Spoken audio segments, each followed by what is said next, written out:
নমস্কার, আপনারা দেখছেন নিউজ মুখ্য বার্তা। সকলের সাথে সকলকে নিয়ে নিউজ মুখ্য বার্তা দেখতে চ্যানেলটি সাবস্ক্রাইব করুন। সকলকে জানাই মহা অষ্টমীর প্রীতি শুভেচ্ছা ও অভিনন্দন। আজ আমরা মহা অষ্টমীর প্রভাতেই পৌঁছে গিয়েছিলাম উকরার জমিদার বাড়ির দুর্গোৎসব প্রাঙ্গণ। দুর্গাপুর ত্রিনাথ আশ্রমের পীঠাধীশ্বর রাষ্ট্রীয় সচিব শ্রী মহন্ত রঞ্জিতানন্দ গিরিজি মহারাজ আজ এই জমিদার বাড়ির দুর্গা উৎসবে উপস্থিত ছিলেন বিশেষ অতিথি হিসাবে। ওনার সঙ্গে উপস্থিত ছিলেন স্বামী সর্বানন্দ গিরিজি মহারাজ, উপস্থিত ছিলেন ত্রিপুরা মণ্ডলের শ্রী মহন্ত দিব্যানন্দ গিরিজি মহারাজ, উপস্থিত ছিলেন ভোলানন্দ গিরি মহারাজ, উপস্থিত ছিলেন বিশিষ্ট ভাগবত কথাকার অশোক বন্ধু চক্রবর্তী এবং সাংবাদিক নারায়ণ মজুমদার। উকরার রাজবাড়িতে রাষ্ট্রীয় সচিব আজ পুষ্পাঞ্জলি দেন এবং এই বাড়ির যে সমস্ত বংশধররা রয়েছে তাদের সাথে মিলিত হন এবং এই দুর্গাপুজোর ইতিহাস তাদের কাছ থেকে শোনেন। তিনি তাদের হাতে একটি করে বই তুলে দেন এবং ওই বাড়ির পক্ষ থেকে মহারাজকে এবং অন্যান্য অতিথিদের বিশেষভাবে সম্মানিত করা হয়। এই দুর্গাপুজো প্রসঙ্গে এই বাড়ির বংশধর অনুরাগলাল হান্ডা এবং রাষ্ট্রীয় সচিব শ্রী মহন্ত রঞ্জিতানন্দ গিরিজি মহারাজ ও ভগবত কথাকার অশোক বন্ধু চক্রবর্তী নিউজ মুখ্যবার্তাকে কি জানালেন তা আমরা তুলে ধরলাম। Bureau report news মুখ্যবার্তা।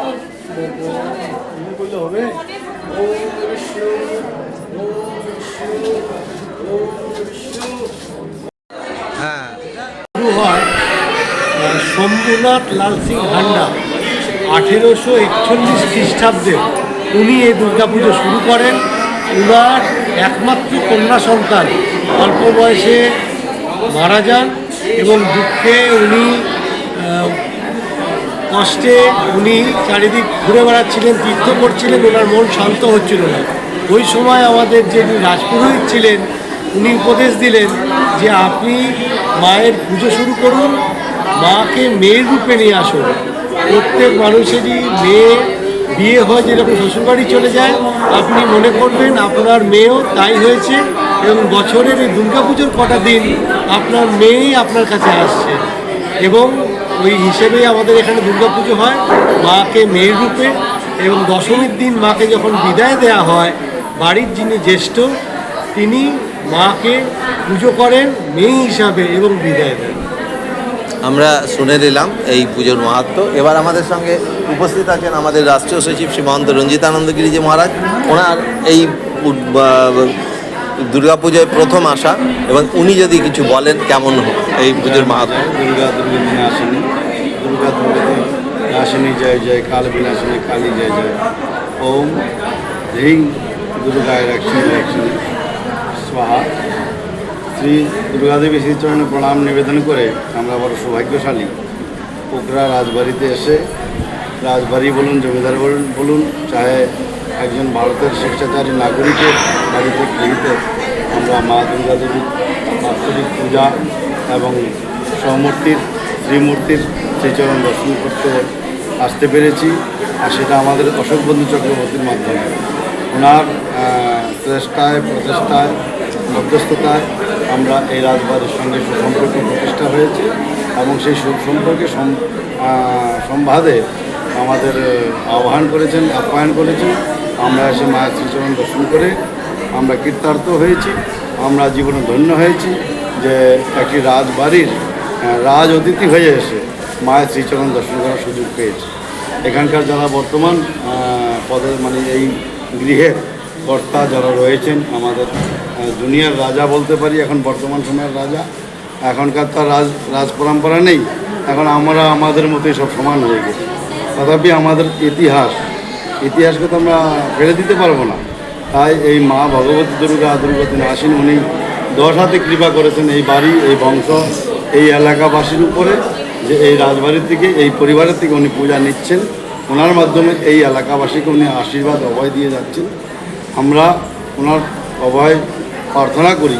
শুধু এই ওকরা রাজবাড়ি নয়, শুধু এই ওকরা পঞ্চায়েত এলাকা নয়, ওকরা গ্রাম তথা পশ্চিম বর্ধমান নয়, সারা বাংলা, সারা বঙ্গ জুড়ে, সারা পৃথিবী জুড়ে, সারা ভারতবর্ষেরই শুধু বিশ্বময় মানবের কল্যাণ হোক, প্রাণীদের কল্যাণ হোক, বনস্পতির থেকে নিয়ে অন্তরিক্ষে সকলের মঙ্গল হোক, এই কামনায়। জয় মা দুর্গে, দুর্গতি নাশিনী, কাল বিনাশিনী, কালী জয়। জয় মা। কিছু আমাদের মধ্যে উপস্থিত আছেন অশোক বন্ধু চক্রবর্তী, বিশিষ্ট ভাগবত পাঠাগার। উনি যদি কিছু বলেন। জয় মা জয় জয় জয় মা। আজকে মহা অষ্টমী পুজো চলছে। আমাদের বিরাট সৌভাগ্য যে আমরা কোকড়ার রাজবাড়িতে এসে এখানে পুষ্পাঞ্জলি মাকে প্রদান করবার সুযোগ পেয়েছি এবং সাধুর সঙ্গে, রাজার সঙ্গে, মানে এই জীবনের মনে হয় শাস্ত্র যা লেখা আছে, অতি সুকৃতি জন্ম থাকলে, জন্মে যদি সুকৃতি থাকে তবেই ইহা সম্ভব হয়। তো জানি না আগের জন্মে কি হয়েছে, কিন্তু এই জন্মে তার প্রতিফলন। আর আজকেই এই অষ্টমীতে মা স্বয়ং অষ্টমী এবং নবমীর প্রাককালে অর্থাৎ সন্ধি পুজোতে রাবণ বধ হবে, এই মহিষাসুর বধ হবে। সুতরাং আমাদের যে 6টা ঋতু, কাম, ক্রোধ, লোভ, মোহ, মদ, মাৎসর্য, এগুলো আমাদের মহিষাসুর। এই মহিষাসুরগুলোকে বধ করতে হবে মায়ের কাছ থেকে শক্তিকে নিয়ে। কোন শক্তি? শুভ শক্তিকে ধারণ করে।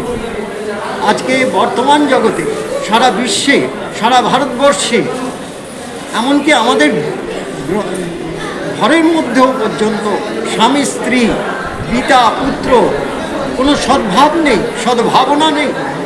এটাই আশ্চর্য। তো সুতরাং আমাদের সকলের কাছে সকলের প্রার্থনা মায়ের চরণে আমাদের থাকবে, যেন আমরা সুস্থ মানুষ হয়ে এই ভারতবর্ষের ভারত ভূমিতে যেন সনাতন ধর্মকে আমরা এগিয়ে নিয়ে যেতে পারি। আমরা চাই আরও বাচ্চা ছেলেমেয়েরা তারা আসুক এই পথে, এই ধর্মীয় পথে এসে পুঁথিগত বিদ্যা যেমন অর্জন করবে, সেরকম শাস্ত্রীয় বিদ্যাও অর্জন করতে হবে। তা নাহলে কখনোই একটা পূর্ণ মানুষ তৈরি হবে না, অপূর্ণ মানুষ তৈরি হবে। জয় মা জয়।